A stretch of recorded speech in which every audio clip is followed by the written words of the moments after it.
सूरज और मैं बचपन से ही एक दूसरे के साथ थे।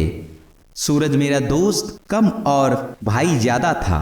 10वीं कक्षा के बाद हम दोनों लातूर के एक प्रतिष्ठित कॉलेज में दाखिला लिया। हमारे लिए लातूर शहर अनजान था, पर कुछ ही दिनों में हम उस शहर का चप्पा चप्पा जान गए थे, क्योंकि सूरज और मैं पूरे दिन गांव में बाइक से घुमा करते थे। हम दोनों रोज रोज उस शहर में घूमकर बोर हो चुके थे, इसलिए एक रात हमने लॉन्ग ड्राइव पर जाने का फैसला किया।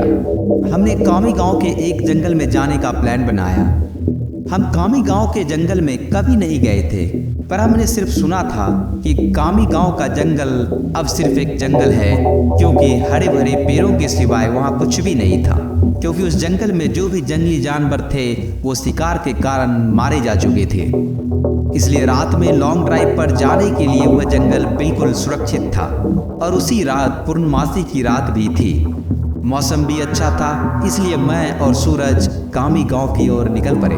रात के तकरीबन 11 बजे हम कामी गांव के जंगल में दाखिल हो गए।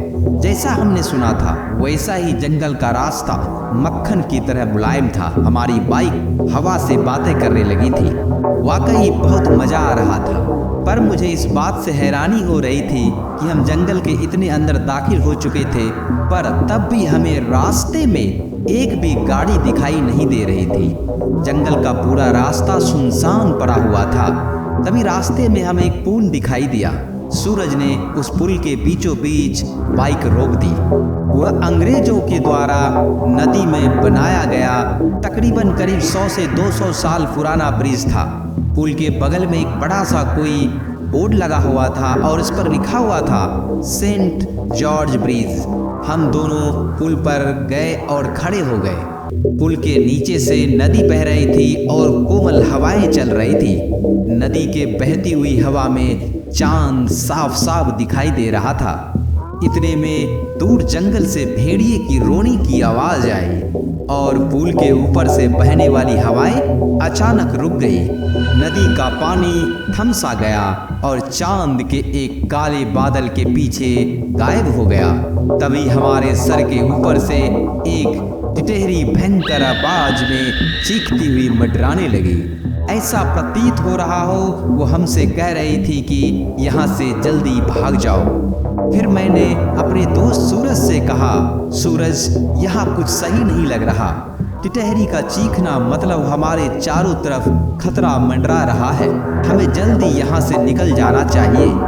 तब मेरे दोस्त सूरज ने कहा, अरे भाई कुछ अशुभ नहीं होता, बस ये अंधविश्वास है।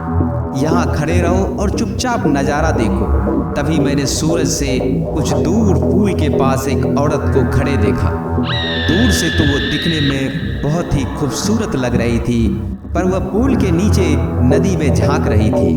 मैं उसकी तरफ देख ही रहा था कि इतने में वह औरत पुल के ऊपर चढ़ गई। फिर मैंने सूरज से कहा, सूरज तुम अपने पीछे देखो, वो औरत क्या कर रही है। सूरज ने पीछे मुड़कर देखा और वो औरत अभी भी पुल के रेलिंग के ऊपर चढ़कर नदी में देख रही थी। तभी सूरज ने कहा, भाई वो खुदकुशी करने की कोशिश कर रही है। ये सब सुनकर मेरे हाथ पांव कांपने लगे, क्योंकि जब मैं एक बच्चा था तब मेरे दादाजी ने खुद को फांसी लगाकर खुदकुशी कर ली थी और मैं पहला व्यक्ति था जो उन्हें फांसी पर लटकते हुए देखा था। इधर सूरज उस औरत को रोकने के लिए उसकी तरफ भागा, लेकिन मैं वहीं खड़ा रहा, क्योंकि फांसी पर लटकते हुए मेरे दादाजी मेरे सामने आ रहे थे। सूरज तेजी से चिल्लाया, अरे चाची क्या कर रही हो, उतर आओ, वहां से गिर जाओगी। सूरज की आवाज़ सुनकर मैं होश में आया। सूरज उस औरत के बहुत करीब पहुंच चुका था और तभी वो औरत नदी में कूद गई। जब तक मैं दौड़ते हुए सूरज के पास पहुंचा, वो औरत हमारे सामने नदी में डूब रही थी और चीख रही थी, बचाओ बचाओ। पर हम उसे सिर्फ डूबते हुए देख रहे थे, क्योंकि हम दोनों बहुत ज़्यादा डर गए थे और वो औरत हमें मदद के लिए बुला रही थी। फिर तभी सूरज ने अपनी टी शर्ट उतारा और पुल की रेलिंग पर चढ़ गया।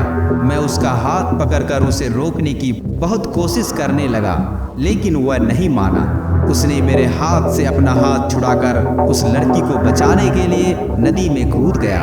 सूरज नदी में कूदते ही उसने अपने आसपास देखा तो वह औरत कहीं भी दिखाई नहीं दे रही थी।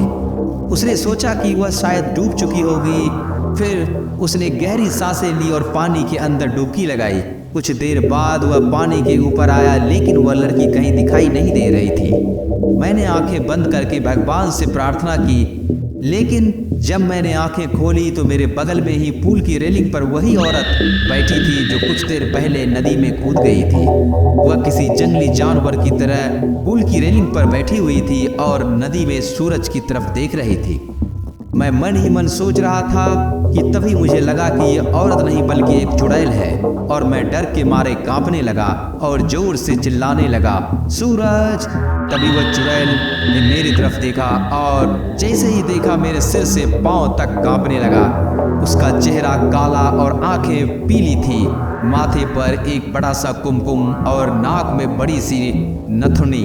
उसके नुकीले दांत उसके मुंह से बाहर निकले हुए थे और उसके नाखून जंगली जानवर की तरह लंबे और नुकीले थे।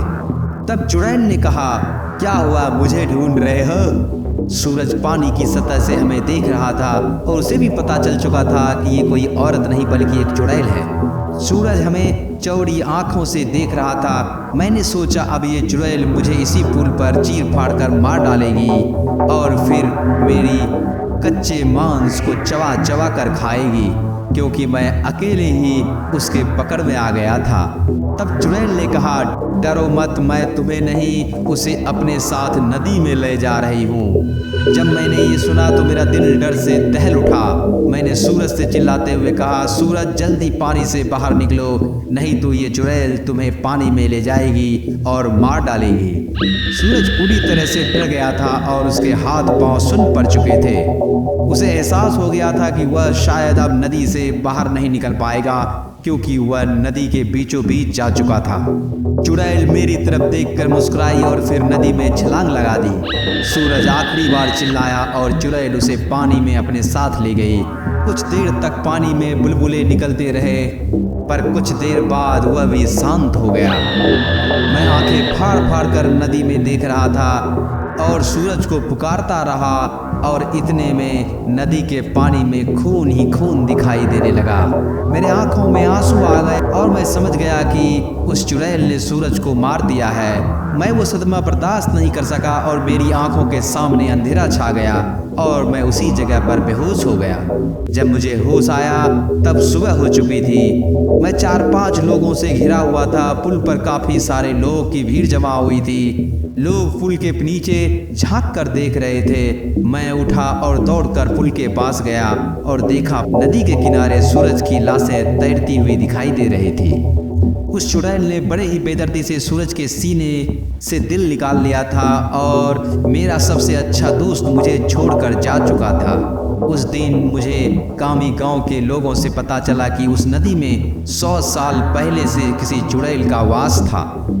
असल में हुआ यह था कि अंग्रेजों के ज़माने में एक अंग्रेज अफसर ने सुंदरा नाम की एक औरत का बलात्कार कर दिया था और ये बात आसपास के हर गांव में फैल गई थी। इस कारण सुंदरा से गांव की कोई भी औरतें बातें नहीं करती थी, लेकिन सब लोग कहते थे कि उसकी पवित्रता नष्ट हो चुकी है। गांव के लोग उसे हर दिन ताने मारते थे। कुछ दिन बाद सुंदरा के पति ने भी उसे छोड़ दिया। तब सुंदरा अपने कामी गांव अपने मायके आ गई, लेकिन वहां भी उसे बहुत ही बेइज्जती झेलनी पड़ी। वह हर दिन लोगों के ताने सुनकर तंग आ चुकी थी। इसलिए एक दिन पूर्णमासी की रात सुंदरा ने कामी गांव के सेंट जॉर्ज ब्रिज से नीचे नदी में कूदकर खुदकुशी कर ली थी। मरने के बाद वह चुड़ैल बन गई और पूर्णमासी की रात सुंदरा उस ब्रिज पर आती थी और लोगों को इसी तरह कपट से अपना शिकार बनाती थी। कामी गांव के कुछ बुजुर्ग लोग भी यह कहते हैं कि 100 पुरुषों या लड़कों का दिल खाने के बाद वह चुड़ैल फिर से एक सुंदर स्त्री बन जाएगी। इसलिए सिर्फ पुरुषों और लड़कों को ही वह अपना शिकार बनाती थी और उसका दिल कच्चा चबा जाती थी। सूरज के मरने के बाद कामी गांव के सेंट जॉर्ज ब्रिज पर कभी भी वह चुड़ैल दिखाई नहीं दी। इसलिए कामी गांव के लोग कहते हैं कि मेरा दोस्त सूरज उस चुड़ैल का आखिरी शिकार था और उसके बाद वह फिर से जिंदा और सुंदर स्त्री बन गई। और वह अभी किसी आदमी के साथ सामान्य जीवन जी रही है। हो सकता है यह औरत आपके आसपास किसी मोहल्ले या किसी गांव में रहती हो।